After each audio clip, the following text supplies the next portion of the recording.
Under normal operational conditions, yaw movement may occur when the rotor is stopped or when it is turning. When the rotor is stopped, the force applied by the yaw drive needs to overcome only the inertia of the nacelle and the frictional forces at the yaw bearings to cause the nacelle to yaw. Additional force will be needed for any yaw movement if the rotor is turning. This additional force is known as the gyroscopic force.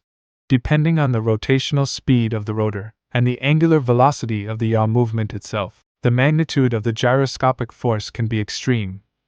Excessive gyroscopic force may cause failure of the yaw movement system and threaten the safety of the entire wind turbine.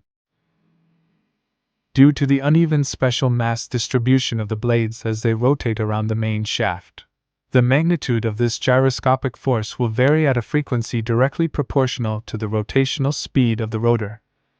This variation may cause severe vibration in the nacelle and the tower, which could lead to catastrophic mechanical failure of the wind turbine system.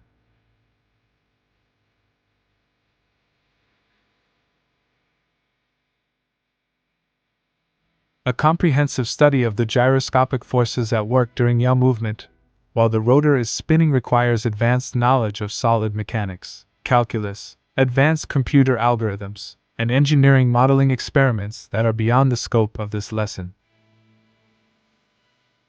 However, since rigid bodies can be studied as systems of particles, fundamental physics concepts such as mass particle accelerations and Newton's second law will help explain the occurrence of the gyroscopic force and the way such force can be minimized during normal wind turbine operations.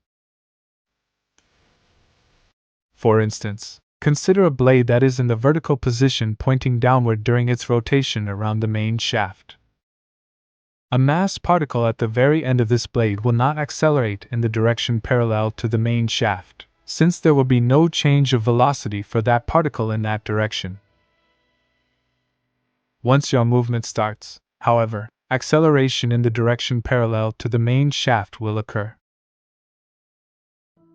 The magnitude of this acceleration is equal to the angular velocity of the yaw movement multiplied by the linear velocity of the particle in the tangential direction as it rotates around the main shaft. According to Newton's second law, this acceleration will cause a force, which is the gyroscopic force.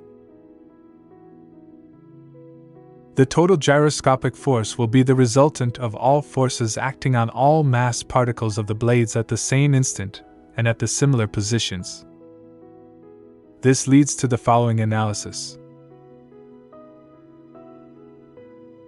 First, the gyroscopic force will increase if either the angular velocity of the yaw movement or the linear velocity of the particle increases. Since an increase in angular or linear velocity results in increased acceleration, the gyroscopic force caused by this acceleration also increases. Second, if there is no yaw movement, the angular velocity is zero, and the magnitude of the gyroscopic force is zero because the acceleration is zero. Third, if the rotor is not rotating, the linear velocity is zero, and the magnitude of the gyroscopic force will also be zero, because the acceleration is zero. We can now see that in order to minimize the gyroscopic force, yaw movement must be very slow when the rotor speed is fast. When the rotor is moving slowly, yaw speed may be higher. In actual practice, yaw speeds are constant, but very slow. This ensures that the gyroscopic force will be at a safe low level at normal rotor speeds. Because of the large forces involved, speed controls and brakes for the rotor and yaw system are critical.